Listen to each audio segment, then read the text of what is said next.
UPPL आरो BPF खौ खौसे खालामनायनि थाखाय दुलाराय बर' फरायसा आफादा जि लेभेलाव जि स्तराव जों रल लानांगौ लादोंमोन आरो हाग्रामा महिलारि बिथांजोंबो रायलायदों जाय रायलायनायाव रबिराम नार्जारि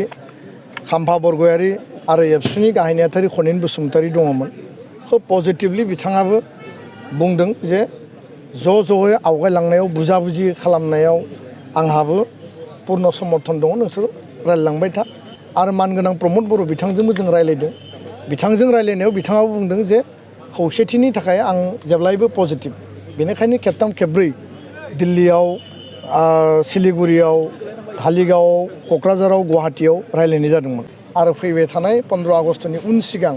बर'नि मोन 14 आफादफोरखौ लानानै फिन जों सावरायफिनगोन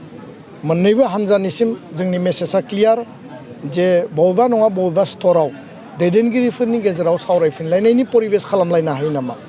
आरो बे परिबेसखौ बिल्ड आप खालामनायनि थाखाय बयबो जाहाथे पजिटिभलि लालायलायोब्ला मोननै राजखान्थिखौ लानाय खौसेथिनि बाथ्राखौ नोंथांमोना गाहाय रल लानो खामानि दायो बेसे खोथायाव साखादों बेफोर गासै बिथिंखौ हारिनि खौसेथिखौ लानाय माबायदि सिन्था खालामबाय दं दुलाराय बर' फरायसा आफादा जेब्लाबो पजिटिभ आरो पजिटिभ मोनसे आसा आरो मिजिंखौ लानानै जेब्लाबो खामानि मावबोदों 2024आव बर'नि मोननै आनसलिक रिजनेल सक्तिशाली जे राजखान्थि हान्जा माने BTC केन्द्रिक BTR केन्द्रिक UPPL आरो BPF खौ खौसे खालामनायनि थाखाय दुलाराय बर' फरायसा आफादा जि लेभेलाव जि स्तराव जों रल लानांगौ लादोंमोन आरो हाग्रामा महिलारि बिथांजोंबो रायलायदों जाय रायलायनायाव रबिराम नार्जारि खाम्फा बरगयारि आरो एबसुनि गाहाय नेहाथारि खनिन बसुमतारि दङमोन खोब पजिटिभलि बिथाङाबो बुंदों जे ज'यै आवगायलांनायाव बुजाबुजि खालामनायाव आंहाबो पूर्ण समर्थन दङ नोंसोर रायलायलांबाय था आरो मानगोनां प्रमद बर' बिथांजोंबो जों रायलायदों बिथांजों रायलायनायाव बिथाङाबो बुंदों जे खौसेथिनि थाखाय आं जेब्लायबो पजिटिभ बेनिखायनो खेबथाम खेबब्रै दिल्लीयाव सिलिगुरियाव धालिगावआव क'क्राझाराव गुवाहाटीयाव रायलायनाय जादोंमोन फैयै फैयै नभेम्बर डिसेम्बराव बे रायलायनाया माने थाबथादों आरो रायलायनाया थाबथानायनि गुबै जाहोना जाहैबाय जे बे रायलायनायाव पजिटिभ मोनसे दृष्टिभंगि लानानै आवगायदोंमोनब्लाबो सिडली बाइ इलेक्सन फैनायनि उनाव बे इलेक्सनाव बिसायख'थियाव बायदिसिना खोथा बाथ्रा दान्थे बिदान्थे नांलाय खमलाय जानायनि थाखाय दुलाराय बर' फरायसा आफादा जाहाथे बे सिटुएसना एसे नर्मेलाइज जायो बे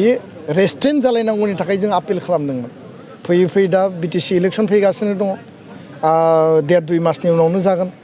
बे खोथाखौ लानानै पुनर फिन हाग्रामा महिलारि BPF नि आफादगिरिया गावनि माने आपिल खालामदों जे खौसेथिनि जे बाथ्रामोन बेखौ रायलायफिननांगौ प्रमद बर' बिथाङाबो बुंदों जे खौसेथिखौ खालामनोब्ला खौसेथि जुदि नांगौब्ला जोङो मोनसे फर्मुला दिहुननांगोन उरखावगोरा ब्रह्म बिथाङाबो बुंदों खाम्फा बरगयारि बिथाङाबो बुंदों बे पजिटिभ नेगेटिभनि गेजेरावबो मोनसे आसाखौ जों दिनैबो नुदों न' डाउट दान्थे बिदान्थेया दाबो सोलिदों आर्गुमेन्टफ्रा गावबा गाव स्टेन्ड लालायनाय हान्जानि आदर्श नितिखौ लानानै बिथांमोना होदों किन्तु बिनि गेजेरावबो जों पजिटिभ मोनसे लामा लानानै जोङो दिनैबो आसाबादि 14टा दल संगठन बर' हारिनि बर' थुनलाइ आफाद बारग' BLT बारग' NDFB हारिमु आफाद आइजो अनसाय आफाद गासैखौबो लानानै दुलाराय बर' फरायसा आफादा सावरायदों बयनिबो मता बेनो जे बर' हारिया खौसे आवगायलांनांगौ जे जोंनि आत्मनियन्त्रण सेल्फ डिटारमिनेसननि जे मोनसे अट'नमि मोनबाय BTR बे 6 सिडुलखौ जोङो मजबुतै आनसलिक सक्तिनि गेजेरावनो सामलायलांनांगौ आरो राष्ट्रीय दला जेरैबायदि जेराव मदद होनांगौ होगोन जेरैबायदि जों काउन्सिल सालायनायाव थाखा फैसा रां रुफा फाइनेन्सियेल जिखिनि दिल्ली आरो दिसपुरा रेसपन्सिबिलिटि दङ बेखौ मावफुंगोन दा बेखायनो जोंनि आपिला बेनो जे